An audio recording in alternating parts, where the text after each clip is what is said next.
Hello, my name is Malika Bazdab. Welcome to PM Express, another Christmas edition of the show. Today we are outside the studios. We are in the beautiful home of a man who I describe as the most vociferous campaigner for education in this country in recent times. He writes articles upon articles. He's been doing this for over a decade. When we come back from the break, I will introduce to you the man who has all the answers in relation to education, and we will settle for this discussion. Stay tuned. You're welcome back. You are watching PM Express, and we are continuing with our analysis of the year and all the key important areas in the country: education, economy, health. Today we are dealing with education, and who better to do this than the only Anis Hafa. Mr. Hafa, welcome to PM Express. Thank you. You followed the debates prior to the elections and all the campaigns, and you have written articles upon articles. In fact, I have one of them in front of me. This one is Reflection on the Political Party Manifestos on Education. This is Mr. Anis Hafa's article.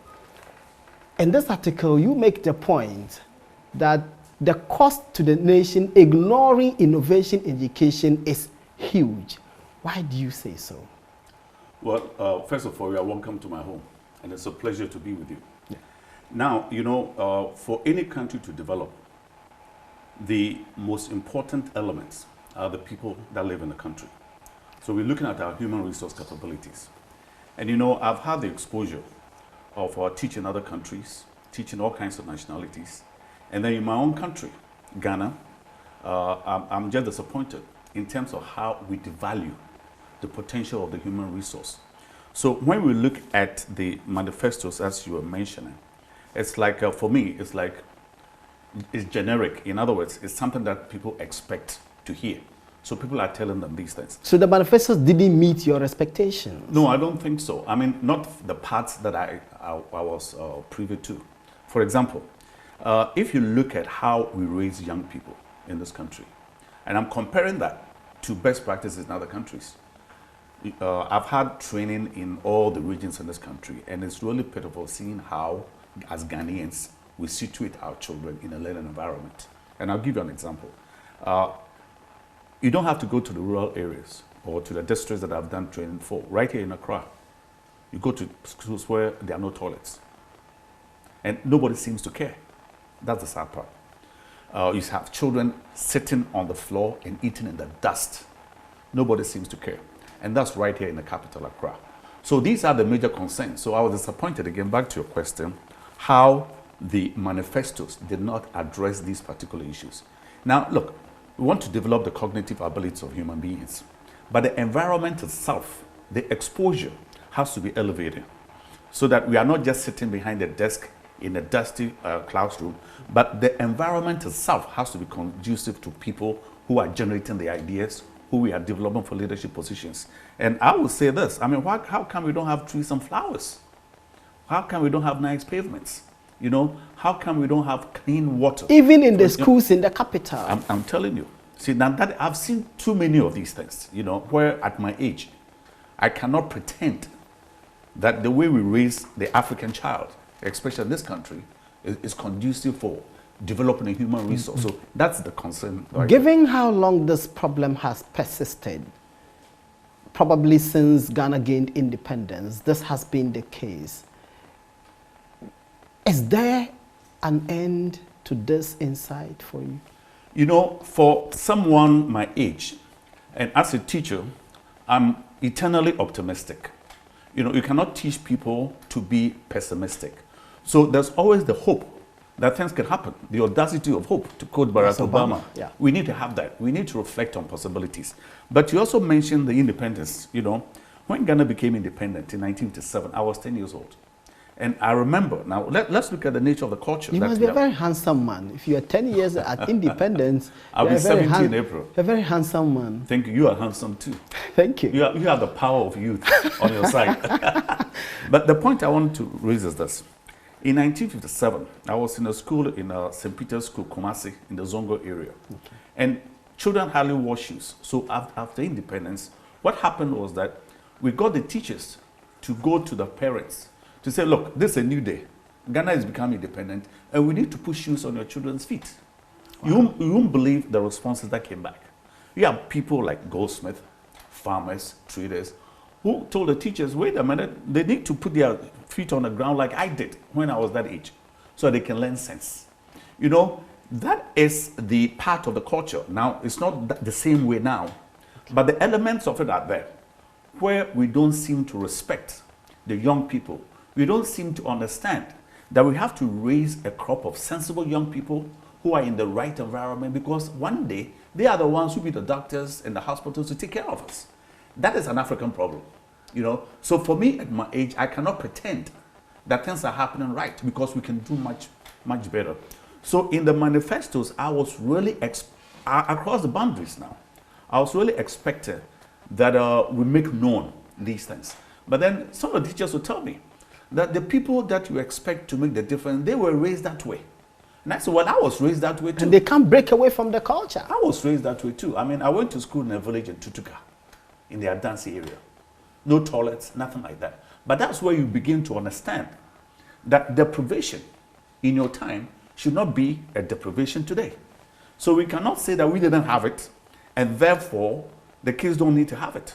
It's exactly because we didn't have it that the children have to live a better life than when we did. Their response to you would be, in spite of that, you have turned out the way you have.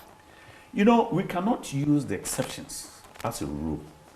You know, first of all, you want to understand that we are looking at, when Ghana became independent, we were only 6 million people. Now we are 26 million or going on 30. And there's been exposure. People travel widely, especially people who are the policymakers. Some of them even were educated abroad and so on. They've seen the best practices. So that is what we have to do. When you look at leadership, leadership in a nutshell means that I've seen enough that we know what is sufficient to raise a crop of young people in this country who will lead. So these are the experiences that we have to bring in as leaders in the education sector. But we cannot go into the past and say, because I was deprived, the young people deserve to be deprived. This is the African problem, because it's not only in Ghana now, it's in other places too. In the lead up to the 2012 elections, education played such a key role, arguably because of the promise of free senior high school system. In the 2016 election, do you think we devoted sufficient time, both politicians, media, campaigners, to education as we ought to have? You know, I don't think, to be honest with you, I don't think in Ghana we take education as seriously as I would wish it to be. People are concerned about education in some way, and so I think the politicians would like to capitalize on that. But remember that the deprivation that we have in the schools here did not start only yesterday. You know, we've had one government after the other. We've had one era after the other. Look at the situation in which we find ourselves. That really convinces me, and it should convince all of us, that if we took education seriously, then we can be at par with some of the best practices in the world. Now, the reason why I'm saying that is that when you look at the cognitive development of human beings, all human beings are the same. But it's the environment. Of course, I mean, the brain that God put in anybody's head in Scandinavia is no different from the brain that God put in somebody's head in Mexico, or someone's head in South Africa, or someone's head in Tutuka, where I was growing up. But how do we raise young people? Now, what I'm telling is this. If, typically, you look at a child who failed the BECE in, let's say, in a small village in Ghana, take that same kid outside the environment and plot that kid in Singapore or Thailand or South Korea. In a year, that child will be transformed because the exposure is different. The environment in which the person is being raised is different. All I'm saying is that in Africa, we tend to denigrate our own young people, but we shouldn't do that because the brain power here is the same everywhere else. God did not make us any different than He made some other people. But then we as people have to begin to understand that the greatest human resource that God has given us is the brain, the gray matter. It's in the brain, and we have to take care of that. So my commitment to what I do is that I believe in the youth in this country. And I'm looking at you guys. You're all young people, and look at what you're doing.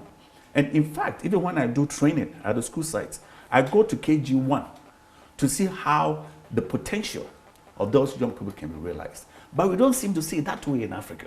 And it really bothers me. That is why when we speak of people like Patrick Owia and Fred Swanika, University, I always rise for those people because they understand that Africa needs a generation of new thinkers. Africa needs a generation of doers, and they have come on board to make sure that those possibilities are rare. You know, and this is what we have to begin to look at nationally. Let's look at 2016. Were there decisions that were taken, actions, be they by policymakers or individuals, that you would say enhance or undermine education? Okay, now that's a good point. I've gone to so many conferences. And in fact, when I go to some of these conferences, I write about them. But then we have a mindset in this country where everything good that we have to do is on paper. But when it comes to really deploying our mental and physical resources to make things happen, we always have a problem. Implementation. That's the word I was looking for. Now, if you look at one of the critical elements that we have to pay attention to is how we're going to unite education with industry. Look, I call it triple helix: government, education, and industry. Now, what happens is that government sets the policies, and the businesses have to know that these are the policies that we need, and then the institutions have to say, how do we raise young people to fill the void? What I'm saying is this: when young people leave the universities, they leave with a piece of paper.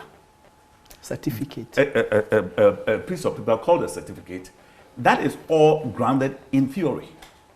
And you have people who've never worked with their hands before. Suddenly, you want them to work in industry. I'll give you a classic example. If you look at the lack of productivity that we have in this country, in the civil service, you ask yourself why.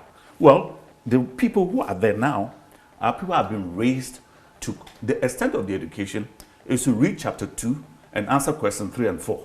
The next day you go to a lecture and you repeat to the lecturer what it is that you've been taught. For 16 years, meaning lower primary, that's how we are taught. 6 years, 3 years senior high, 3 years lower primary, 3 years upper primary, count them.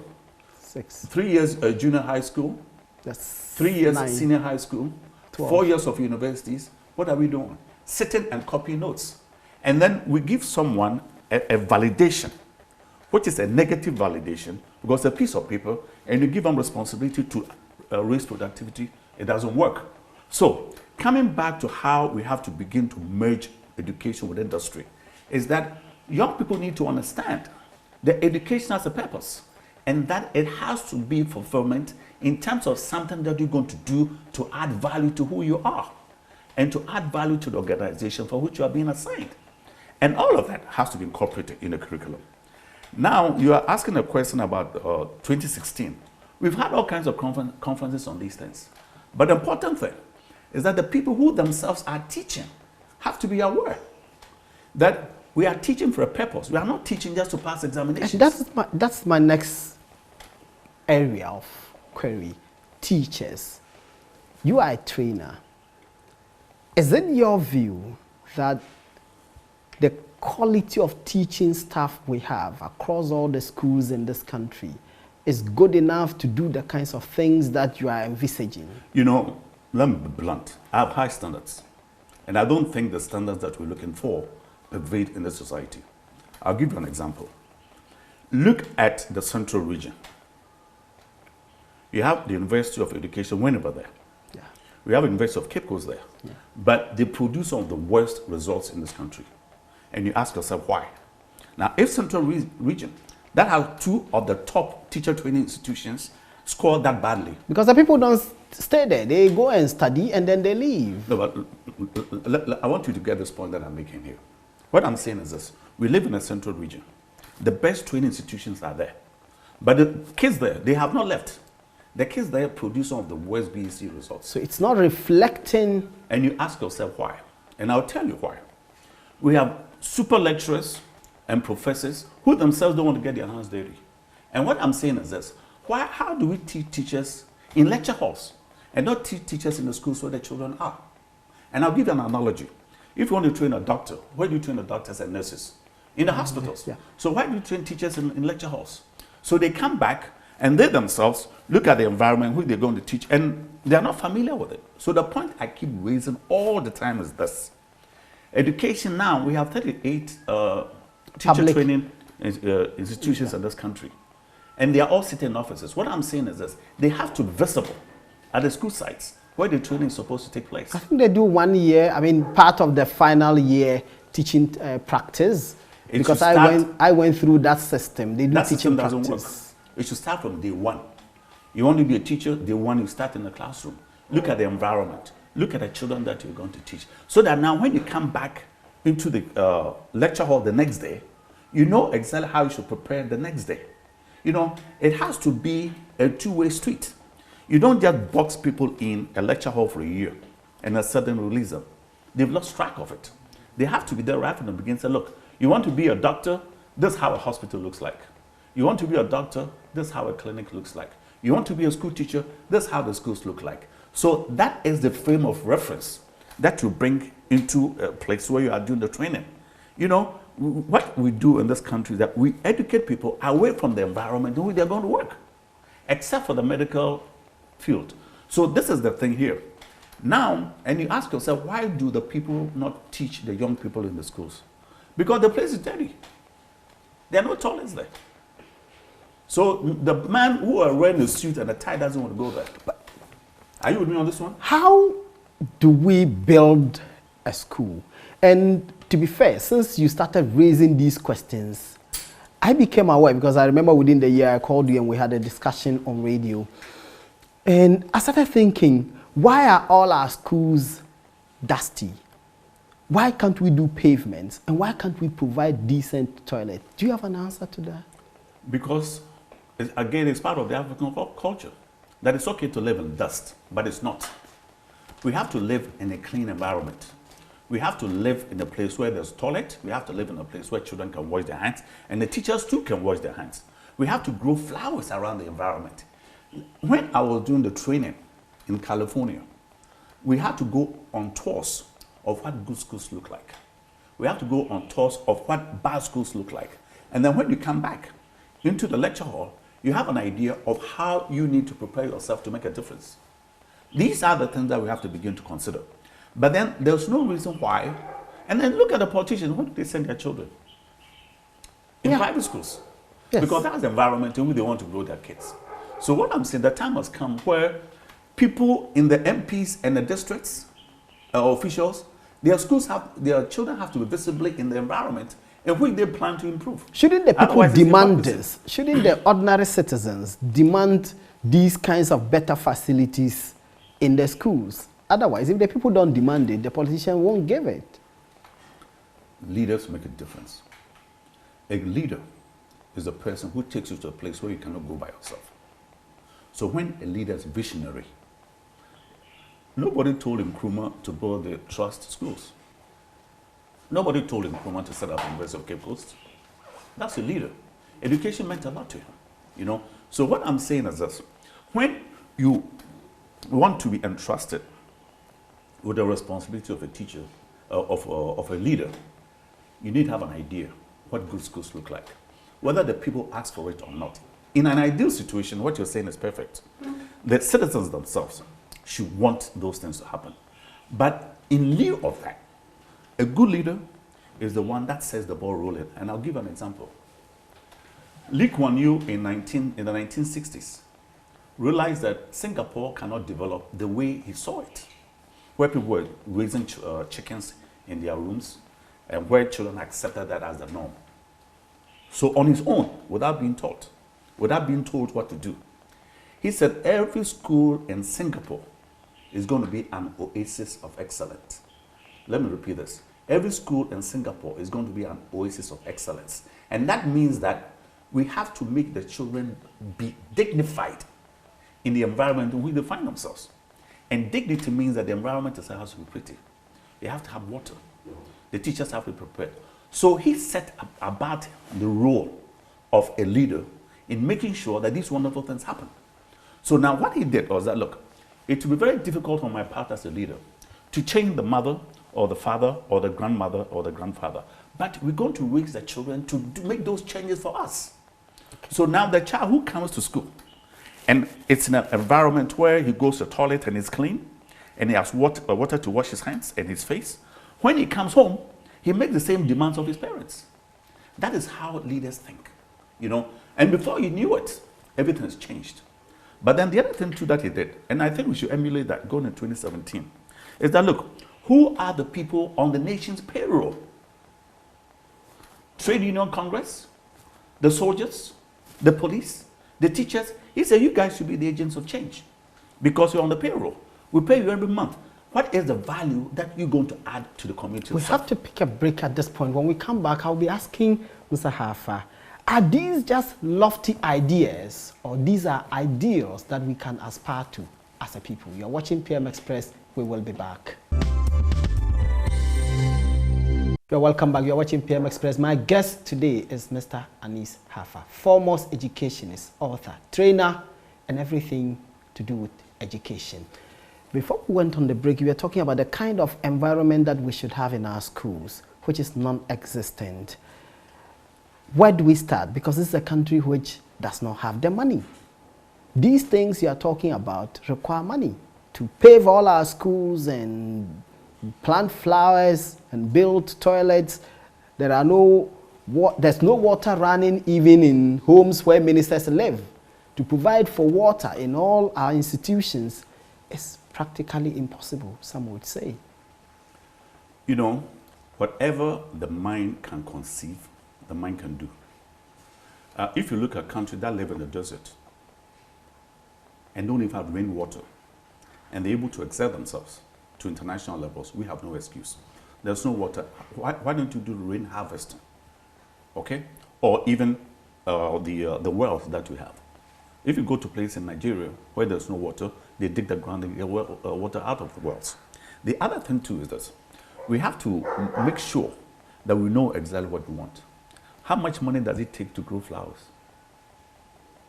I mean, many times, the confusion with our children is that education is all about sitting in one place and reading and answering questions. Part of the responsibility in every school is where you even... Look, when I was growing up, we were growing flowers in a village in Tutuka. We didn't have any money at all. In fact, when I was going to school, my grandmother would give me 2 pennies. 1 penny was to buy rice, and the other penny, capre. You know what capre is? No, you never heard of it. Maybe Mr. Dodo. Capre is 1 penny. It had a hole in it. So you have 2 of those. One for rice and the other for meat. We had nothing. But we grew flowers in Tutuka village. But then we also took pride that this is our school. And even on Saturdays, we go to make sure that we cut bamboo to have walls around our school. It's how you raise young people. But if you raise young people with the idea, and this is dangerous, that you don't have any money, so you can't do anything, that's the worst thing that we can do to human imagination. It's a poverty mentality. That's exactly what it is. And it's a very defeatist attitude. We should get away from that. Part of our responsibility as human beings is that the environment in which we live has to be nourishing. When the environment itself gives you the exposure of the great things that can happen, then the mind will follow suit. But under no circumstances are we going to raise leaders sitting in dust. That's very important too. Why are we not resolving that? Well, that's a good question.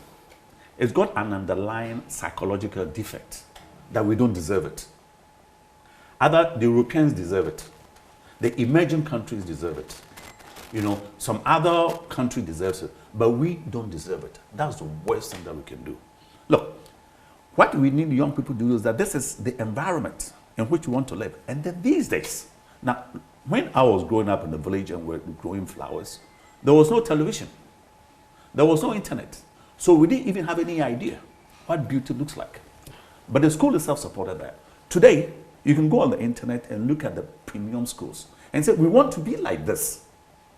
You know, you want to go on the internet, look at a typical classroom and say, this is how we want to be like.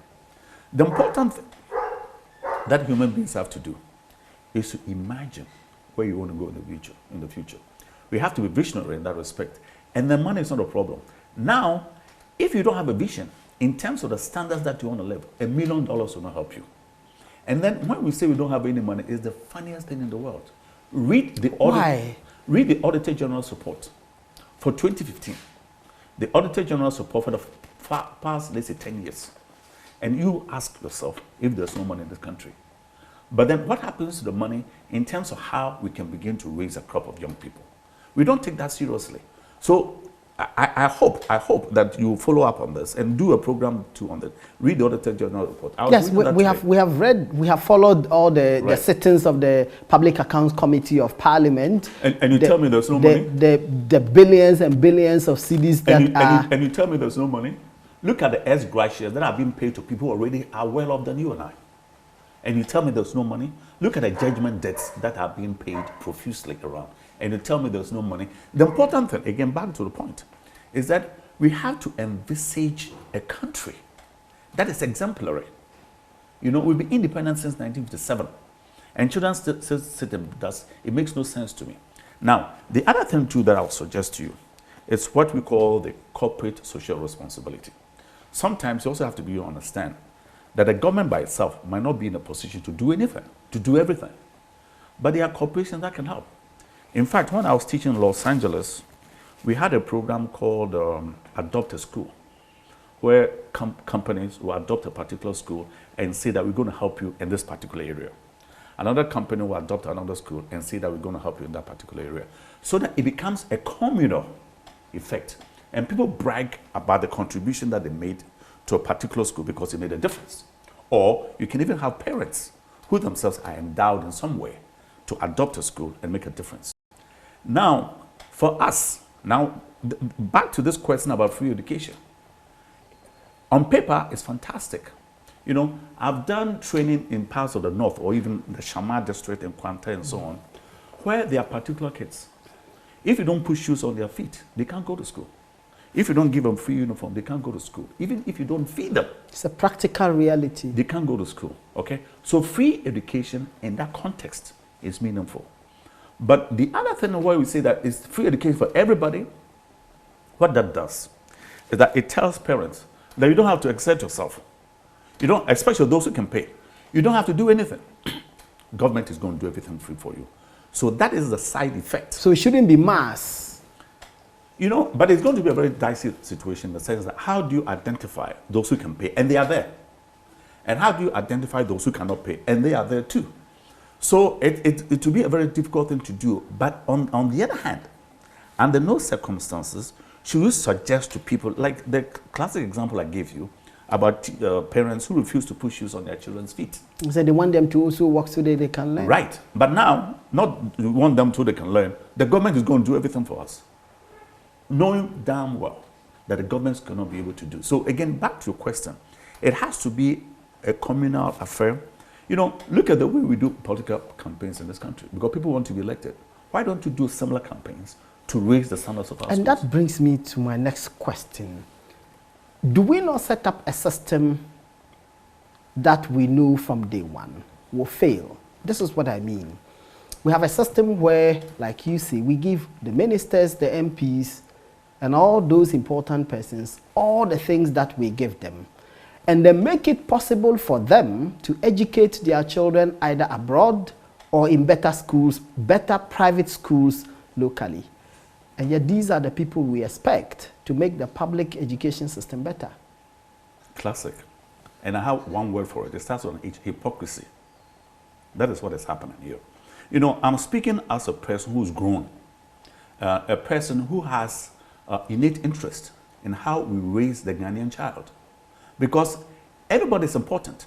If we want to begin to avoid social problems, then we have to go down to the basics and say, how do we raise young people where they develop their self-confidence, where they can contribute meaningfully and add value to who they are, how they can contribute meaningfully to the community in which they live, and that sort of thing. That should be the vision of what education in this country should be. Education in this country is for a few people, and you identify them. The same people who are paid as gracias with a V8, how do you call them? These big cars, V8. and so on. And then you expect the person to feel your pain? It doesn't work. Right. So how do we expect them to evolve solutions to the problems that do not affect them? We have to stop pampering and make sure that whatever resources that you use goes to as many people as possible, and it's possible. We have to be able to do that. Of course, why not? That is where you need leadership, you know. You know about this Tanzanian president and what he's Magufuli. doing? Okay, now tell me, what is he doing in that respect? Well, you tell me. Yeah, but what I'm saying is that, again, he answers the question that you're asking. How do we make those changes? He said, you're not going to travel first class in the airplane. Yeah, he's cancelled a lot of... He said, we're going to use that for the schools. Okay? If you're going to go to a conference that we don't need, we are not going to spend money on it. It's going to go to the schools. Again, go back to the Auditor General's report and look at the amount of waste there. Ghana is one of the richest countries in the world. You didn't know that? This small country, only 92,000 square miles, or 280,000 square kilometers, whatever you want to call it, has everything. You know, we have gold, we have timber, we have diamonds. We have every tropical juice that you know right here growing. And still, we import coconut from Thailand or from China. It doesn't make sense. In fact, there are coconut juices that come from Europe. And then we tell ourselves we are poor, but we've changed our money into dollars to buy those things that we can produce for ourselves. So the other thing that we also want to begin to look at is how do we increase productivity in the country itself, you know? And I'm saying that in relation to how we can siphon money from places where they are not necessary into the establishments. And what I'm saying is this. Now, this is a different subject. I've seen districts in this country that have so much potential, but then education is not directed into adding value to the potential in that area. Because education is just for people to come and sit in the class, be taught 1 + 1, 2, 2 + 2, 4, and all of that. And we've been doing that since 1900. It has to stop.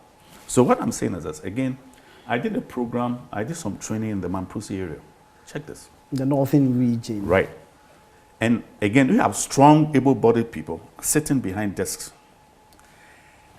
where they think the education is for that purpose, to sit and recite theories and that sort of thing.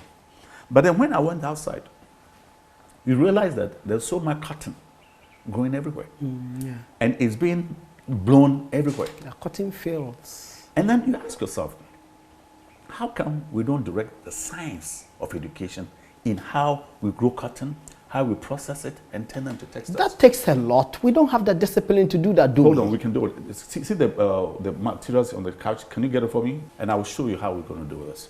The important thing is that the economics are very important. I brought this from the Mamprusi area. Yes. The cotton is grown in the Mamprusi area. It's been processed by the young people. But we are not doing this on a large scale. And then you ask yourself, you go to the castles, go to the Flagstaff House, go to the government ministries. Why don't we use this as curtains there and give employment to the people in the Mamprusi area so they too become rich and become productive? Science education should be directed there. This is another one. I brought quite a few samples. This is another one where we add value. They produce it there. Everything this is not imported from China.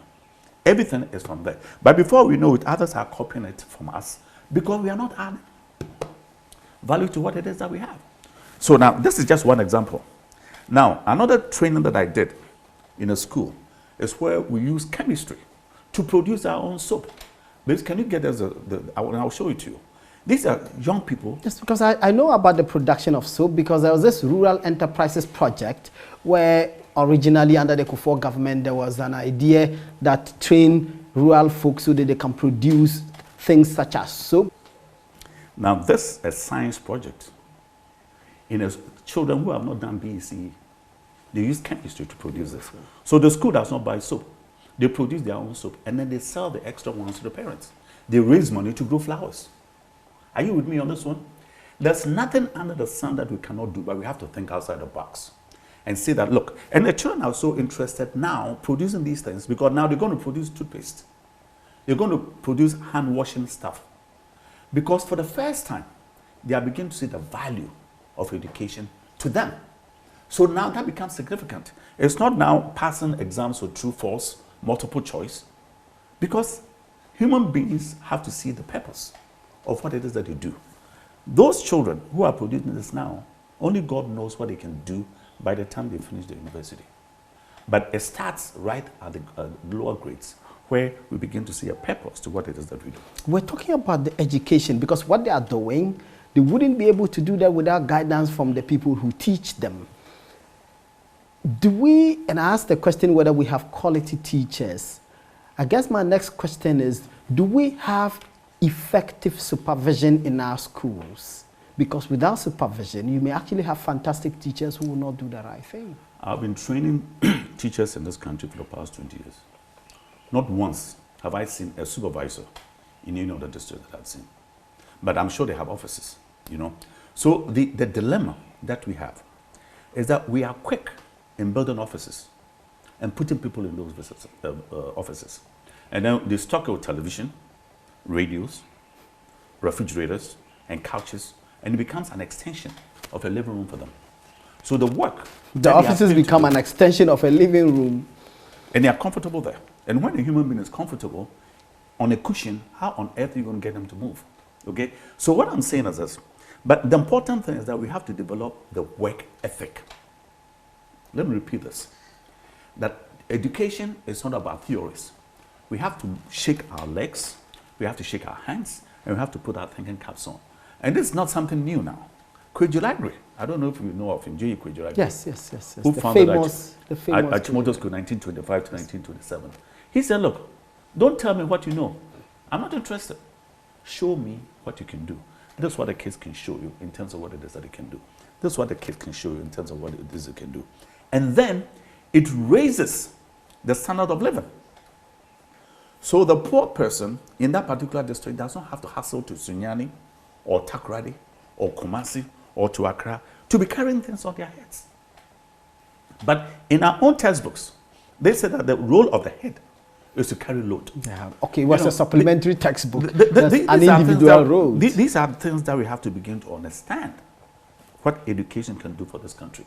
But under no circumstances can we develop this country on the back of illiteracy. Let me repeat this. Under no circumstances can we develop Ghana to be a first state country on the back of the academics. We have to change things around. And then the other thing is this. Children love to do things. Children, class 1K will not come and ask you to say, today what are we going to read?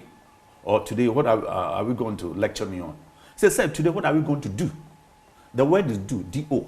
Say, today we are going to make soap. I'm using that as an example now. Today we're going to make our own cloth. Today we're going to write our own book. This is what elevates. And this what induces the enzymes in the body that activates the mind to get things done. So today what are we going to do? We're going to do conjunctions. It means nothing. So abstract. So abstract. But this is the concrete. But then the most sophisticated abstractions come from the things that we do. But we have to do things first and then see the correlation between the theory and the practice. Going into the 2017, we need a massive change in mindset in this country in terms of how we raise teachers to go and teach, in terms of how we go to the school sites and show them pictures of possibilities, how others have done with nothing but a strong imagination and determination. Let me stick with the supervision. Why is the problem? You know, the lack of supervision is not only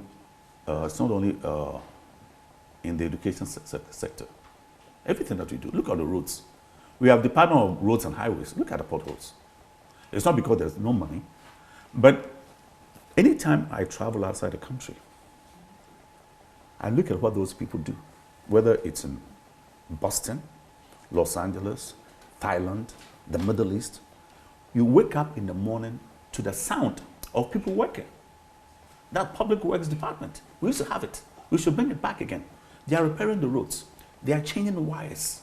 They are getting things done. We have given that to private companies to do. And we are being robbed left and right. Maybe they are more efficient. Whatever it is, you want to get up in the morning and someone, when you wake up, it's because somebody's working. But here, work, it's and the other thing is this, those who work the least are the ones who make the money in this country. Do you understand what I'm saying? Okay, we have to pick a break. When we come back, Mr. Hafa will be explaining to us why he thinks that is the case, that those who work the least, they make the more money. I'll be asking him, why is he not the education minister? Hey. You're watching PM Express. You're welcome back. You're watching PM Express, and we are talking education. Our guest is the only Mr. Anis Hafa. And he's given us enlightenment in terms of education. I have my own problems with education and the dusty nature of our schools because I can't contain dust. I hated being sent to the granny mill because of the particles. I hate dust. I don't understand why we can't pave our schools, all of them, including major senior high schools. But today is not for me to do the talking. He would do the talking. And before we went on the break, he was talking about those who do less work make more money. Mm-hmm. Why? And I would take you back to the Auditor General's report. You see, we have white-collar crimes in this country. I mean, when you look at the massive amounts of money that's wasted in this country, it's not by the taxi drivers. It's not by the Makola woman. It's not by the person who's cutting somebody's hair. It's not by the woman selling plantain on the side of the street. These are by educated people. I mean, before something massive in the millions is stolen, it takes a brain power to do that. So what I'm saying is the people who work the least are the ones who are making these sums of money. Is our education letting us down? You know, this is a very good question. Because, and again, I want to mention particularly from Manchester University. He's training people to be leaders and business people. But the component of business is what is ethical. Integrity. And integrity. Those are the key components that are missing in our society. And he has taken it upon himself to make sure that he's raising a crop of young people who are ethically minded, who have values. And not only that, Fred Zwanica is doing the same thing in Mauritius. Yeah. I was there as a distinguished guest speaker a few months ago, and I could not believe the young people that he's raising across Africa. You know, you have students from Tunisia, all the way to South Africa. You have students from Senegal, all the way to Djibouti. And this is the new Africa that we have to begin to raise as a generation. And you know, again, like I said earlier, I've had opportunity to teach in other countries, to teach all kinds of nationalities. And I come to Africa, which is one of the richest continents, and we are also the poorest. Why? It makes no sense. So, but then even if you look at the Ghana Education Service syllabus, that question is posed. Why are some countries rich and some countries poor? And I write about that too. And it starts with the vision of us as a people. The next year, the next 5 years, the next 10 years, and how do we get there? So these are the questions that have to be raised. And I've seen some books you brought. You want to tell us about them? Yes, I want to tell you about them. You know, when I first started training in this country, I was telling teachers about the possibilities of what young people can do. For example, when you teach English, young people have difficulties understanding the abstractions. A verb, a noun, an adjective, a clause, a subordinate clause, topic sentence, those kinds of things. And I've seen teachers struggle to explain them. To explain it, and the children don't understand it. So one day, I was in a school doing a teacher training in English, instructional strategies for teaching English. And then I would go from class to class, and the young people came to me, the children, P4, say, "Sir, what are we going to do today?" "We're going to do adjectives." I said, "My goodness, do you remember, can you realize how boring that subject is to the kid who wants to say, what are we going to do today?" So I said, guess what? I had to think on my feet. We're going to publish our own book. Say, hey, because something that we're going to do. Now, you have to think on your feet. How do we publish our books? The kids haven't done it before, and the teachers themselves haven't done it before. So what do? We start with young people telling the stories. We spend the whole day telling stories. The next day, we try to write the stories that the children have written. And of course, some of them are struggling through it and that sort of thing. Eventually, by the end of the term, we have produced this book. Wow. Yeah. I guess the camera can pick it. Yeah. Produce this book. And this right here. The Stone with a Beard. These are all children's stories. And then the artwork is all done by students who cannot write, but they can draw. And then those who cannot write, who cannot draw, they go into computers and begin to put these things on the stories on Word. Yeah. You know, so everyone was part of it. So now this book was produced by children in P4 as a project, P4, P5, and P6. When those kids were in GHS1, their books were being taught in the school alongside Chinua Achebe, Wole Soyinka, and the rest of it. Can you imagine the confidence booster this kind of project would do for those kids? And then it comes back to, we're going to teach adjectives. We're going to teach nouns. We're going to teach verbs and that sort of thing. It's all here. But then these are nouns and verbs that the children themselves have produced. So you meet them halfway. And that's earlier what I told you about. You start from the concrete, and then you develop the abstractions from there. So from his own work, you want to let them look at the first paragraph and tell you what are the adjectives there. Invariably, they'll pick it because it's theirs. And if they don't pick it and they are working in teams, they will be able to do it. So what I'm saying is, under no circumstances can we underestimate the power of the cognitive abilities that God has given us. But then it behooves us to want to raise a crop of people who understand their own intelligence.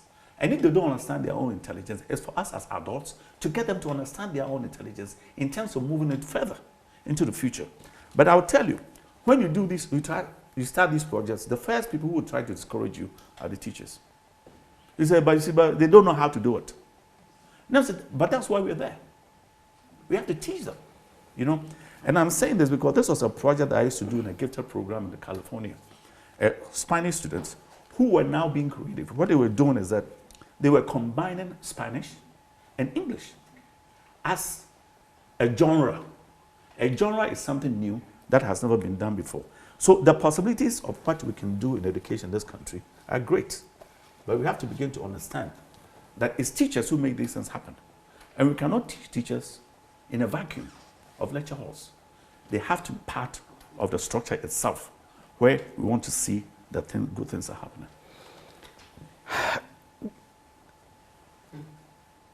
And I'll come back to the same question. So why is this? Why are we unable to do these things? Because I believe you have written about these things over and over again. And we have policymakers, we have educationists, we have politicians who lead. Why can't we just do these things? First of all, we have to have the goodwill. And we have to have the imagination to understand that these things are possible. And that we need to have commitment. And then we need to also train people who are going to do these kinds of things. So the people who train are very, very important. Now check this. I've worked with professors in some of the districts. And then the problem with us in Africa is that once a person has a massive degree and a massive title, they believe they are better than everybody else. So I've done projects with such people, and the next time they call me, say, look, I'm going to do it with my own people, or we're not going to do it, or we can help the other people do it. In other words, we have to come down to earth. We have to come down to earth. Do you think we are living in Mars? Especially in an ivory tower. Especially when we have degrees. I have who said, we have to come down to earth and understand this country belongs to us. And it's okay to be dirty because we're going to go into the dust anyway. So why is the big deal? But then we have people who think they are too important, too sophisticated to get down to earth. That is why people are not teaching teachers in the school sites. Because elsewhere, because it's dusty. Elsewhere, degree holders and master's holders teach at the lowest level. Here, it's the untrained teacher who teaches at the lowest level. You know, you've touched on something that's very important. I was doing a project that took me to Harvard Graduate School of Education. And then if you want to see Professor Dr. McGowan, and you go to the ground floor to ask for them, so, oh, you're looking for, they mentioned the first name, Alice. She's on room 413. As soon as you go there, the professor opens the door. So, I'm Alice, can I help you? Down to earth. But then the other thing is that they will tell you they are more interested in what they've done than the degrees that they are holding. In fact, they don't even attach any importance to that. They attach importance to what they do because it's on that basis that they are going to be evaluated for the next time around, whether you're going to have a tenure or not. What is it that you've done? Not that you are giving people exams and giving them true-false questions to answer or multiple choice. What is it that you've done? So what is important to them is that, look, I taught class 1. I taught grade 1. I taught junior high. Because that is what qualifies you as a teacher. To be able to teach others. You know, the most intelligent people that I've read about are the ones who understand the minds of little children. John Dewey, B.F. Skinner, Maria Montessori. Those are the people, they make it a point to understand the people that they are going to teach first. we have reversed the psychology. We want a 6-year-old person to understand a man who's 40. Now, if you do that, then we're assuming that the kid has lived another 34 years. But we have lived at the age of 6 before. So this is what we have to begin to understand. And back to your question, the most important teachers are the ones who teach at the primary levels, because they have to understand the makings, how the mind of a 6-year-old works. In our case, they are the most ignored. We think it's degrading. People want to be in the ivory tower with a big tie, a big title, fantastic degrees, and unproductive. Because you are paid better when you teach there. That is the point. But Finland is different. It's more difficult to be a teacher in Finland than to be a medical doctor. It's more difficult to be a teacher who's teaching level 1 than it is to be an engineer. And they pay them well. And they are very selective. Say, wait a minute, we're going to have a cohort of 30 or 26 children to be trained, and we're not going to bring someone who's intelligent to do it. We've destroyed the 26-year-old people. And then Americans too are doing something now. If you're a bad teacher, they'll pay you about $100,000 to leave. Because they feel that if they don't get rid of you, you destroy the young people that you're teaching. So they will actually pay you to stop teaching. Say, get out of here, because this is not your place. You might be good in doing something else, but we don't want you to be teaching young people and destroy them for life. When I was in a village school, for example, you'd be surprised the abuses of young people there. Names. I was you privately, I would do it, but I can't see it on television. But even now, the names that we give to young people and abuse them, what for? But even now, teachers who are found to have abused young people, they are merely transferred to other schools. That is the thing. If, again, when I was teaching in California, you have your teacher's credentials, and you work for it, and paid for it too. So, you know the standards that are expected of you. If you mess up, and you are removed from the profession, nowhere in the other 50 states can you teach. It's computerized, and your name is banished, the rest of it. So that's what we have to begin to understand, that teachers are some of the most important people on the surface of the earth, because they are the ones who are raising the leaders that we want in the future. But then they need to be trained properly, they need to be situated properly, and we need to respect them, because at the end of the day, they are the ones who are going to make or break a nation, depending on how it is that they raise a crop of people who are thinking for themselves ethically and with values to add value to themselves and to the community in which they live. Have you made an effort to get the policymakers to include some of these ideas in the drafting of education policies? It's like taking a tooth out of a lion. People hear things, but whether they have the commitment to do it, and again, I tell you, that's not only in education now. It's across the country. How committed are we to do the things that we are paid every month to do? Education is just one segment of it. Look at everything else. How are people, look at us. If a person has to go to work on Monday he's just recovering from a funeral that he went on Sunday. So the chances are recovering from Tuesday. A funeral, huh? Yeah. And then on Friday or Thursday, he's thinking about the next funeral that he's going to go to. Our focus is not on the things that we have to do. You know? So we have to be committed to this country, because Ghana is a beautiful country, and it breaks my heart to see young people crossing the Sahara, crossing the Mediterranean, to go and live and work in places where they are not expected. And those places are not richer than this country. But then leadership is key. I keep repeating this. Leadership is key. And in Nkrumah's time, when they saw you, the rumors that I do hear, a Nigerian will meet you and say, who are you from? I say, I'm from Ghana. Say, you are lucky. Based on the leader that you have. Okay. You know, we've had one era after the other where it seems that people are there for themselves and not for the country. And Africa is too full of these people. So we have to begin to look at how we're going to raise a crop of young people who lead the country. And talking about leadership, let me pick this one. This is an article you did in the Daily Graphic. This was on December 19th after the declaration of the elections results. And you say, are you cool president-elect? I hope the camera can get this. President-elect Nana Akufo-Addo, at last, everything beautiful in his own good time. And if I may just read a part of it, he said, this is the most opportune time in Ghana's history. The tailwinds are in Ghana's favor, and as William Shakespeare would advise, there is a tide in the affairs of men, which, taken at the flood, leads on to fortune. What are you expecting in the new government? You know, now that's a very good question. The demands are great. I'm expecting all the things that I've said, you know, and other things that others have said too. But, you know, it's always, we need a renewal.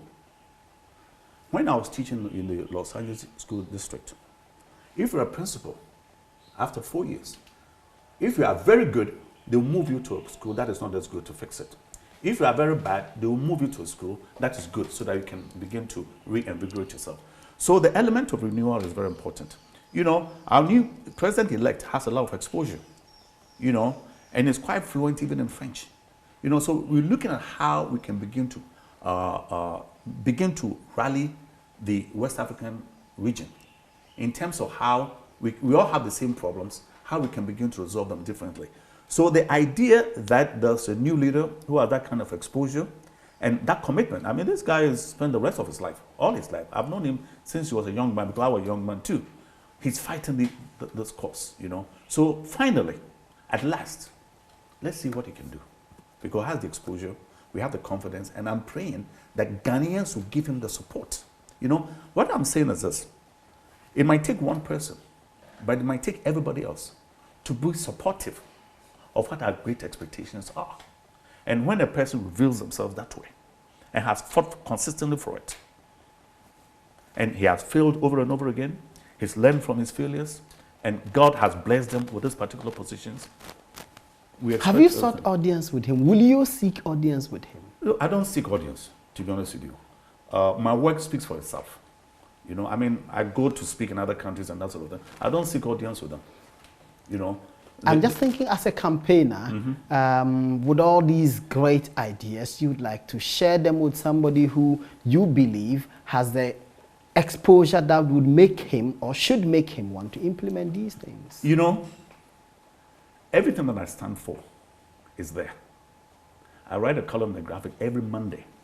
I've published goals on the same subject. Capabilities and what it is that we need are there. You know, it's up to other people to begin to reflect on the values that they themselves are looking for and find places where they can find those values. You know, so at the end of the day, it's where we want to go and the people that we want to surround ourselves with. But at my age, you know, I don't go on knocking on people's doors. If you were made the education minister, what would you do in 100 days? What I would say is that there's not a one-man job. It takes everybody, okay? And then you might not be popular too, because, I mean, let's face it. The people on the nation's payroll, what do? What is the responsibility of parents? But for you to stand out as the one who's going to make all those changes is a very difficult thing to do.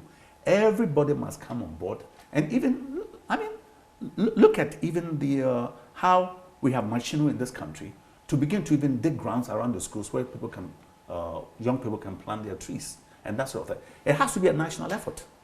It's not a one-man job. It has to be a national effort where the district assemblies are involved, where the regional ministers are involved, where the MPs are involved, where the politicians are involved, where the parents are involved. And the first thing I'm going to say that it's not going to be an easy job. But leadership is key. It's very important. It's not going to be an easy job.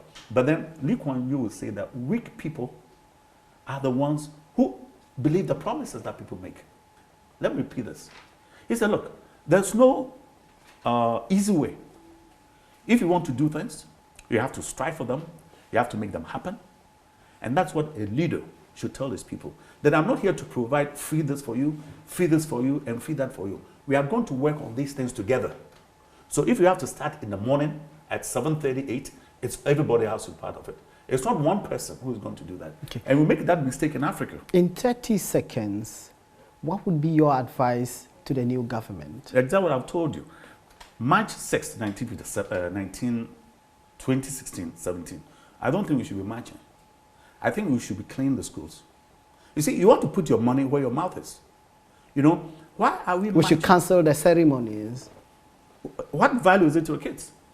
Because they're going to go back to the same dusty conditions. It makes no sense to me. You know, so what I'm saying is come March 6th, 2017, children should say, today, we are not going to march. We've been marching since 1900. We're going to clean our schools and see the difference that it will make. And they want the parents to help the young people to go to the schools, to help the young people to clean their schools. That's more productive. Of course. Of course. I was marching in 1957. Go to the school that I was marching from. It's in the most decrepit position that you can have. And they are still marching. So they should clean it instead of march? Of course. What do you think? No, you're a young man. What do you think? Thank you, Mr. Anis Hafa. All the best, my brother. It's been an enlightening discussion. And we are most grateful. That's Mr. Anis Hafa, educationist, campaigner, trainer, author, everything education. He's been gracious enough to give us his beautiful home from where we are bringing you PM Express today. We will bring you another exciting discussion on this show. Until then, my name is Malik Abbas Dabu. Bye-bye.